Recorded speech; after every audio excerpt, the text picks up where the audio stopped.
उसमें अल्सरेशन और प्लस आपकी जो है वो इन्फ्लेमेशन, ये प्रोडोमिनेट करती है। और जो आपकी क्रॉन डिजीज है इसमें फाइब्रोसिस प्लस आपकी इन्फ्लेमेशन, ये प्रोडोमिनेट करती है। ठीक है, तो इन्फ्लेमेशन प्लस फाइब्रोसिस, ये दोनों डिजीजेस, ये है एक ही चीज, है एक ही इन्फ्लेमेटरी बाउल डिजीज, लेकिन इसकी दो डिफरेंट प्रेजेंटेशंस है। आपने पैथोलॉजी में मैंने बड़ी डिटेल में पढ़ाया हुआ है, पैथोलॉजी हम नहीं, अभी मैं थोड़ा सा हल्का सा ओवरव्यू उसका जरूर आपको दूंगा कि अल्सरेटिव कोलाइटिस और कॉन डिजीज की मॉर्फोलॉजिकल फीचर्स में डिफरेंस होता है, थोड़ा सा इनकी जो है ना वो पैथोफिजियोलॉजी में डिफरेंस आता है आपके पास। तो है एक ही चीज इन्फ्लेमेटरी बाउल डिजीज, लेकिन दो डिफरेंट प्रेजेंटेशन है। एक पेशेंट आपके पास आएगा उसमें अल्सरेटिव कोलाइटिस के आपके पास जो है ना, एक आएगा जो रीजनल एंट्राइटिस के साथ आएगा। तो दो डिफरेंट प्रेजेंटेशंस हैं इसकी। इसके रिस्क फैक्टर्स में एज आ जाती है, auto immunity, family history, age, auto immunity, alcohol, NSAIDs, pain killers. इसमें जो अगर आप मुझसे पूछें कि भाई मेन इसके रिस्क फैक्टर्स कौन कौन से हैं, तो वो मैं आपको बताऊंगा। एक, फैमिली हिस्ट्री इसका बड़ा मेन रिस्क फैक्टर है। ऑटो इम्यूनिटी इसका बड़ा मेन रिस्क फैक्टर है, जिसमें एंटीबॉडीज बनना शुरू हो जाती हैं। इसका नॉर्मल फ्लोरा डिस्टर्ब होना बहुत बहुत बहुत इंपॉर्टेंट रिस्क फैक्टर है। हैवी यूज ऑफ एंटीबायोटिक्स, ये इसका बहुत इंपॉर्टेंट रिस्क फैक्टर है, क्योंकि हैवी यूज ऑफ एंटीबायोटिक्स भी नॉर्मली आपके नॉर्मल फ्लोरा को ही डिस्टर्ब करती हैं। और इस डिजीज की पैथोफिजियोलॉजी का जो मेजर पोर्शन है, जो मेजर कॉज है, वो है ये। ठीक है, वो है ही ये कि इसमें डिस्टर्ब, जो नॉर्मल फ्लोरा जो होता है वो आपका डिस्टर्ब हो जाता है। ठीक है, डिसबायोसिस हो जाती है यूबायोसिस से। ठीक है, तो आपके पास family history, autoimmunity, smoking, alcoholism, disturbance of normal flora, heavy use of antibiotics, और आपकी खूबसूरत खुराकें जो आप लोग छोड़ते नहीं है, चाउमीन, पास्ता वगैरह जो आप लोग थाई फूड्स खाते हैं, जो आपकी चाइनीज और थाई फूड्स हैं, उनका इसके अंदर बहुत बड़ा रोल है। ठीक है, मैं आपको बार बार ये बताता हूं कि इसमें प्रॉब्लम सिर्फ ये होती है क्योंकि ये फूड बहुत ज्यादा खाने की वजह से आपकी डाइजेस्टिव कैपेसिटी कम हो जाती है। इन चीजों को ना डाइजेशन होने में बहुत देर लगती है। ये जो पास्ताज होते हैं, चाउमीन होती है, चीज जो होती है, ये डाइजेस्ट बड़ी देर से होती है। तो इस चीज, ये आपके जो आपका स्टोमिक होता है उसकी, क्योंकि हम कोई फिजिकल एक्टिविटी तो करते नहीं है, खाए पिए और सो गए। हाँ, अगर ऐसी चीजें हमने खानी है तो फिर हम उसके हिसाब से उसकी फिजिकल एक्टिविटी भी करें, हम मोर्टेलिटी भी करें। ठीक है, तो ये आपके पास डिफरेंट इसके रिस्क फैक्टर्स हैं। अगर हम इसको बात करें कि दोनों ही चाहे वो अल्सरेटिव कोलाइटिस है, चाहे वो कॉर्न डिजीज है, वो आपकी डायरिया, एब्डोमिनल पेन और वेट लॉस के साथ एसोसिएटेड होती है। कैसे, क्यों, ये सारी मैं बातें आपको बताता हूं। दोनों में मेजर डिफरेंसेस क्या है। अल्सरेटिव कोलाइटिस जो है ना, वो आपकी सिर्फ और सिर्फ लार्ज इंटेस्टाइन को इन्वॉल्व करती है और एक कॉन्टिन्यूअस डिजीज होती है। कॉन्टिन्यूअसली ये आपकी मोस्ट कॉमनली स्टार्ट होती है आपके रेक्टम और सिग्माइड के रीजन से, और कॉन्टिन्यूअसली ऐसे ऊपर की तरफ जाती है, और सिर्फ म्यूकोजल लेयर्स को इन्वॉल्व करती है। आपकी सिर्फ जो म्यूकोजा या मैक्सिमम सब म्यूकोजल लेयर को इन्वॉल्व करती है, मेनली आपकी म्यूकोजल लेयर को इन्वॉल्व करती है, यानी कि it is a superficial disease, superficial layer को इन्वॉल्व करती है। ठीक है, और जो क्रॉन डिजीज है वो आपकी जीआईटी के किसी भी हिस्से को इन्वॉल्व कर सकती है, from mouth to anus, from mouth to anus, और डिसकॉन्टिन्यूअस है, डिसकॉन्टिन्यूअस है, किसी किसी जगह पर होती है, यानी कि कॉन्टिन्यूअस नहीं होती। फॉर एग्जाम्पल, पहले एक जगह पर हुई, फिर ये वाला हिस्सा सारा सही छोड़ दिया, फिर इस जगह पर हो गई, फिर जीआईटी का एक हिस्सा सही छोड़ दिया, फिर इस जगह पर हो गई। इस वजह से हम इसे कहते हैं रीजनल एंट्राइटिस। ये कुछ रीजन्स को इन्वॉल्व करती है, रीजन्स को इन्वॉल्व करती है। ठीक है, या इसको हम दूसरा नाम देते हैं स्किप लीजन्स, कि ये छोड़ देती है, स्किप कर देती है, थोड़ी सी जगह छोड़ के फिर लीजन बनता है, फिर थोड़ी सी जगह छोड़ के फिर लीजन बनता है। ठीक है, तो ये इसका बेसिक सा इंट्रो है दोनों का, कि अल्सरेटिव कोलाइटिस सिर्फ लार्ज इंटेस्टाइन को इन्वॉल्व करती है। Ulcerative colitis is a continuous disease. Ulcerative colitis में म्यूकोजल लेयर्स इन्वॉल्व होती हैं। कॉर्न डिजीज के अंदर, कॉर्न डिजीज आपके जीआईटी के किसी भी हिस्से को इन्वॉल्व कर सकती है, किसी भी हिस्से को इन्वॉल्व कर सकती है। डिसकॉन्टिन्यूअस होती है, और इसका सबसे एक और इंपॉर्टेंट फीचर ये ट्रांसम्यूरल होती है। ये तमाम लेयर्स को इन्वॉल्व करती है, म्यूकोजा को भी करती है, सब म्यूकोजा भी करती है, और मस्कुलरस लेयर तक भी पहुंच जाती है। ठीक है, यहां तक क्लियर है सबको? अल्सरेटिव और कॉर्न डिजीज का थोड़ा सा डिफरेंस क्लियर हो गया। और मैंने आपको एक और बात बताई है, ये पॉइंट मेरा याद कर लें, अपने दिमागों के अंदर बिठा लें, क्योंकि ये पॉइंट आपको आगे जाके क्लिनिकल पिक्चर में बहुत काम देने हैं। Ulcerative colitis is mainly the combination of ulceration plus inflammation, and Crohn's disease is the combination of fibrosis plus inflammation। ये क्लिनिकल पिक्चर में बहुत काम आने वाली है, इसी से पकड़ना है हमने, इसी से पकड़ना है जाके आगे। तो ये चीज अपने ज़हन में बिठा ले। तो ये देखें एक और प्यारी खूबसूरत सी डायग्राम अल्सरेटिव कोलाइटिस की। ये देखें कि ये एक कॉन्टिन्यूअस डिजीज है, ठीक है, आपकी लार्ज इंटेस्टाइन को इन्वॉल्व किया हुआ है। क्रॉन डिजीज जो है वो स्किप लीजन्स है, किसी किसी जगह को इन्वॉल्व किया हुआ है, ठीक है, और ये ट्रांसम्यूरल है। क्रॉन डिजीज सारी की सारी लेयर्स को इन्वॉल्व किया हुआ है, लेकिन जो आपकी अल्सरेटिव कोलाइटिस होती है उसने सिर्फ आपकी सुपरफिशियल लेयर्स को इन्वॉल्व किया हुआ होता है। ठीक है, तो अब थोड़ा सा हम देखते हैं कि भाई ये हुआ क्यों है, वजह क्या बनी है इसकी, असल में ये क्यों होती क्यों है, क्या वजह है इसकी, मसला क्या है इसका। तो ये वाली डायग्राम मैं आपको बाद में दिखाता हूं, ये डायग्राम जो बाद में देखने की जरूरत है। अब ये देखें, ये इसकी एक क्लिनिकल पिक्चर है, ये भी डायग्राम मैं आपको बाद में दिखाता हूं, पहले आप वजह देख लें। वजह एक्चुअली क्या होती है, वजह मैं आपको समझाता हूं, डायग्राम्स तो मैंने ऐड की हुई हैं, लेकिन वजह थोड़ा सा ओवरव्यू में आपको देता हूं, डिटेल में आपको नहीं बताऊंगा, लेकिन ओवरव्यू में आपको जरूर देता हूं। अच्छा ये देखिएगा जरा, हमारी जो इंटेस्टाइनल एपिथेलियम होती है ना, जीआईटी की एपिथेलियम होती है डॉक्टर साहबान, उसमें ना मैं छोटे छोटे ये सेल्स जो है वो थोड़े से ड्रॉ करता हूं, ताकि आप लोगों को थोड़ा सा मैं इसको समझा सकूं। मैं ये वजह आपको इसलिए समझाता हूं क्योंकि अगर आपको ये नहीं पता होगी तो आप कभी भी क्लिनिकल पिक्चर्स को नहीं क्लियर कर पाते। तो ये आपको ना वजह पता होनी चाहिए किसी भी चीज की। अच्छा जी, हम थोड़ा सा हम ड्रॉ कर लेते हैं पहले। जाग रहे हो या सो गए हो सारे? अरे भाई जागो जागो, ये जिंदगी जागने की है।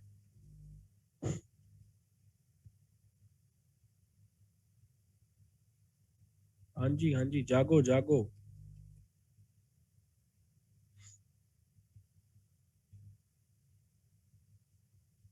ये तीन तरह के मैंने सेल्स बनाए हैं, तीन तरह के सेल्स। एक सेल्स इसमें होते हैं, एक का नाम होता है एम सेल्स, एम सेल्स। एक होते हैं आपके गॉबलेट सेल्स। भाईजान मेरी आवाज का इशू है? आवाज क्लियर है सबको? आवाज क्लियर जी, क्लियर है डॉक्टर साहबान, सबको क्लियर है भाई? उसके बाद जो थर्ड वन सेल्स होते हैं वो होते हैं पैनथ सेल्स। ये आपको समझाने का मकसद सिर्फ इतना है क्योंकि इसके समझाए मेरा है ना जमीर मुतमिन नहीं होता जब तक मैं आप लोगों को काज ना बताऊं। हालांकि ये आपके मेडिसिन का हिस्सा नहीं है, ये पैथोलॉजी का हिस्सा है, ये आपके मेडिसिन का हिस्सा नहीं है लेकिन पैथोलॉजी का हिस्सा है। मैं आपको बोल के भी बता सकता हूं, लेकिन मेरा जमीर मुतमिन नहीं होता कि जब तक मैं आपको वजह ना बताऊं तब तक क्लिनिकल पिक्चर ही क्लियर नहीं होती कि भाई ये क्यों डायरिया क्यों हुआ है, वेट लॉस क्यों हुआ है। अच्छा आप जरा सुनिएगा गौर से, ये जो पैनथ सेल्स होते हैं, आपका जो जीआईटी है इसके ऊपर पड़े हुए होते हैं ऐसे बैक्टीरियाज, और ये वो बैक्टीरियाज होते हैं जो फ्रेंडली होते हैं, फ्रेंडली होते हैं, ठीक है ना, मतलब कि इनको हम वो बैक्टीरिया जो ना हमें कुछ कहते हैं ना हम इन्हें कुछ कहते हैं, ये हमारे साथ मोहब्बत करते हैं, हम इनके साथ मोहब्बत करते हैं, ठीक है। ये हमारी जो गट का नॉर्मल फ्लोरा है, नॉर्मल फ्लोरा, नॉर्मल बैक्टीरिया, ये हमें भी विटामिन वगैरह बना के देते रहते हैं, विटामिन के बना के देते रहते हैं, हमारी कुछ डाइजेशन में हेल्प करते हैं। हम इनको जो फूड खाते हैं ये उन्हीं से हमसे थोड़ी सी फूड ले लेते हैं। ये हमारी जीआईटी में एंटर नहीं हो सकते। क्यों नहीं एंटर हो सकते? दो तीन वजह हैं। सबसे पहली वजह है म्यूकोजल बैरियर। यहां पर एक म्यूकोजा की लेयर होती है, म्यूकोजल बैरियर, और वो म्यूकोजल बैरियर किस वजह से होता है? वो इस गॉबलेट सेल्स की वजह से होता है, म्यूकोजल बैरियर, म्यूकोजल बैरियर। और दूसरी क्या वजह होती है? दूसरी वजह होती है पैनथ सेल्स। पैनथ सेल्स एक प्रोटीन रिलीज करते हैं जिसे हम कहते हैं anti microbial factor, anti microbial factor, जो इन बैक्टीरिया को अंदर नहीं आने देता। ठीक है, पहली वजह क्या होगी? Mucosal barrier. दूसरी वजह क्या होगी? Anti microbial factor. और तीसरी वजह क्या होगी? यहां पे तीसरी वजह, इन सेल्स के दरमियान टाइट जंक्शंस होते हैं, इन सेल्स के दरमियान टाइट जंक्शंस होते हैं जो इनको बैक्टीरियाज को अंदर नहीं आने देते। ठीक है, तो थर्ड क्या हो गया? Tight junctions.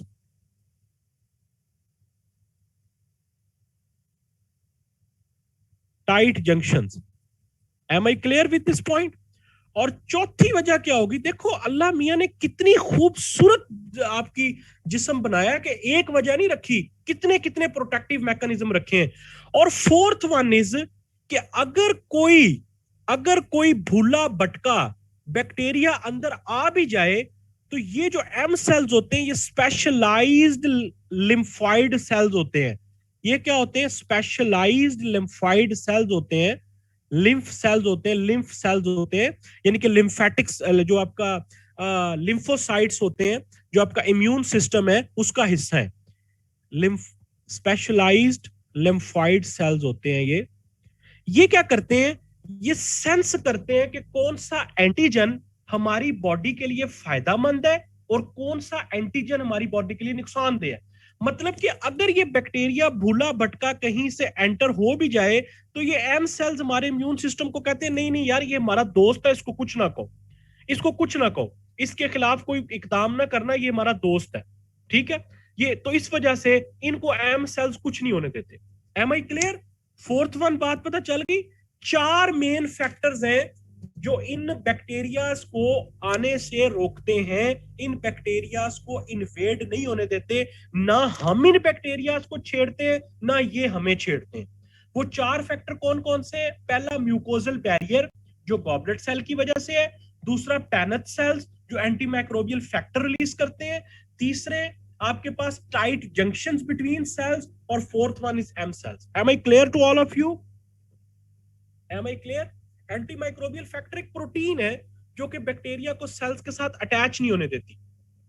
ठीक है, एक प्रोटीन है। क्लियर होगी बात?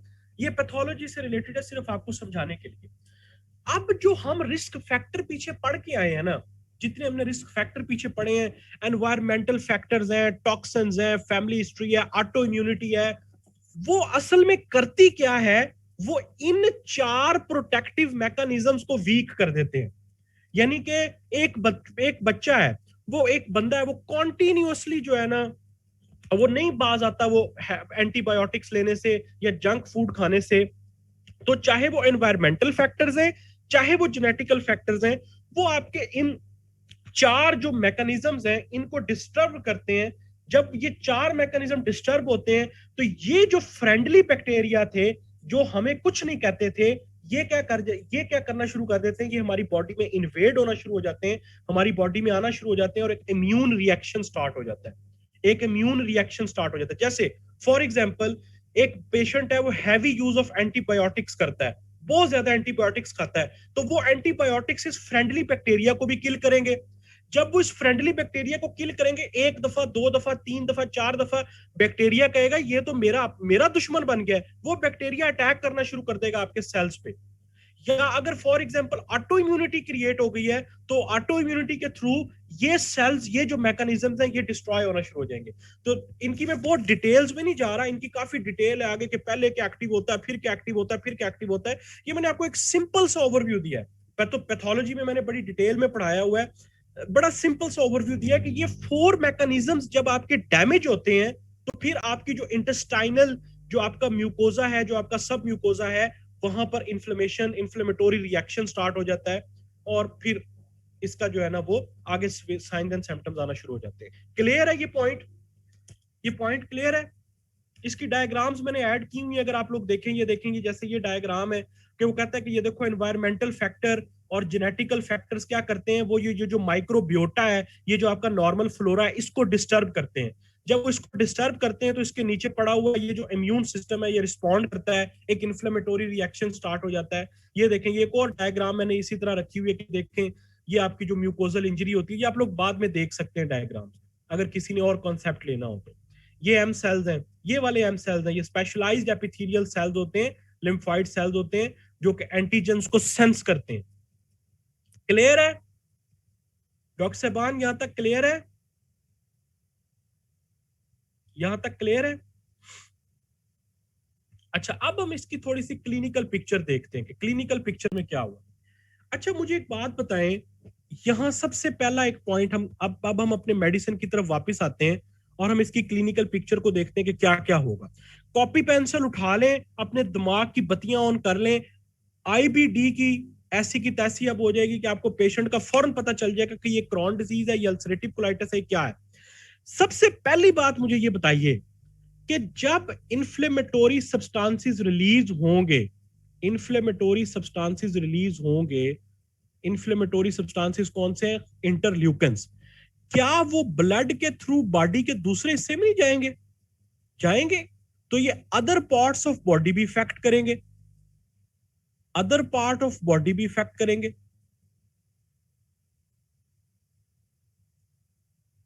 ठीक है, तो इस वजह से जो आईबीडी होती है उसके साथ आपको सिस्टेमिक मैनिफेस्टेशंस भी देखने को मिलती हैं, जैसे कंजक्टिवाइटिस। कंजक्टिवाइटिस बड़ा कॉमनली आपको देखने को मिलता है। एपिकार्डाइटिस, मायोकार्डाइटिस, ये सारे के सारे ये ऊपर एक डायग्राम में दिए हुए हैं, जो कि यूवीआइटिस, कंजक्टिवाइटिस, आयराइटिस, आंखों का सब मेनली अल्सर्स हैं, कंजक्टिवाइटिस है, आयराइटिस है, ये सारी की सारी चीजें आपको, आर्थराइटिस है, ठीक है, स्किन के प्रॉब्लम्स हैं, ये इसकी एक्स्ट्रा इंटेस्टाइनल मैनिफेस्टेशंस हैं जो कि आपको आईबीडी के साथ देखने को मिलती हैं। ठीक है, अच्छा, अब हम डिवाइड करते हैं, यहां पर मैं एक लाइन लगाता हूं, यहां पर आपका इम्तिहान शुरू हो गया है। एक आपका है अल्सरेटिव कोलाइटिस और एक आपकी है क्रॉन डिजीज। अच्छा, अब मैं थोड़ा सा ड्रॉ करता हूं यहां पे, हल्का सा ड्रॉ का मतलब ये नहीं कि मैं कोई बहुत ज्यादा करने लगा हूं, लेकिन थोड़ा सा आपको क्लिनिकल फीचर्स को समझाने के लिए कि आखिर क्या होना है। ठीक है,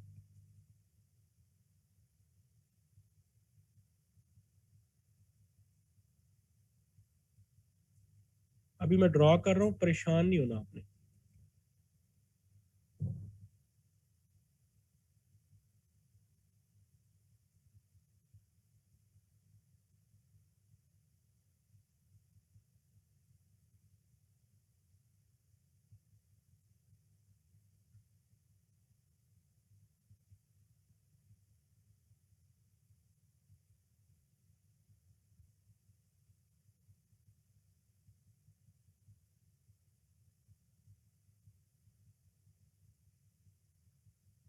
अच्छा जी, अब जरा गौर से देखें कि ये मैंने आखिर बनाया क्या है। अल्सरेटिव कोलाइटिस में हमने ये देखा कि उसमें मेनली अल्सरेशंस हैं, डिफेक्ट्स हैं, अल्सरेशन बनी हुई है और साथ में इन्फ्लेमेशन हुई हुई है, यानी कि अल्सर्स हैं प्लस इन्फ्लेमेशन है। ठीक है, और क्रॉन डिजीज में, क्रॉन डिजीज में, क्रॉन डिजीज में फाइब्रोसिस हुई हुई है और साथ में इन्फ्लेमेशन है। फाइब्रोसिस हुई हुई है और साथ में जो है ना वो इन्फ्लेमेशन है। ठीक है, फाइब्रोसिस हुई, इन्फ्लेमेशन। अब मुझे एक बात बताएं, सबसे पहले देखते हैं इसमें स्टूल कैसा होगा, और इसमें भी देखते हैं कि स्टूल कैसा होगा। मुझे ये बताएं, क्या अल्सरेटिव कोलाइटिस के पेशेंट में ब्लीडिंग कॉमन होगी या क्रॉन डिजीज के पेशेंट में ब्लीडिंग कॉमन होगी? Very good, very good. यानी कि इसके स्टूल में ब्लीडिंग जो है वो कॉमन होगी। क्यों? क्योंकि अल्सर बने हुए हैं ना, ब्लीडिंग कॉमन होगी। और इसके स्टूल में जो ब्लीडिंग है वो अनकॉमन होगी, बहुत अनकॉमन होगी। ठीक है, इसके साथ मैं यूसी डाल रहा हूं, यूसी का मतलब है अनकॉमन। ठीक है, और इसमें ब्लीडिंग जो है वो मैं इसके साथ सी डाल रहा हूं, इसमें जो ब्लीडिंग है वो बड़ी कॉमन होगी। मुझे लगता है मेरी पेंसिल का ना जो है वो सेल खत्म हो गया।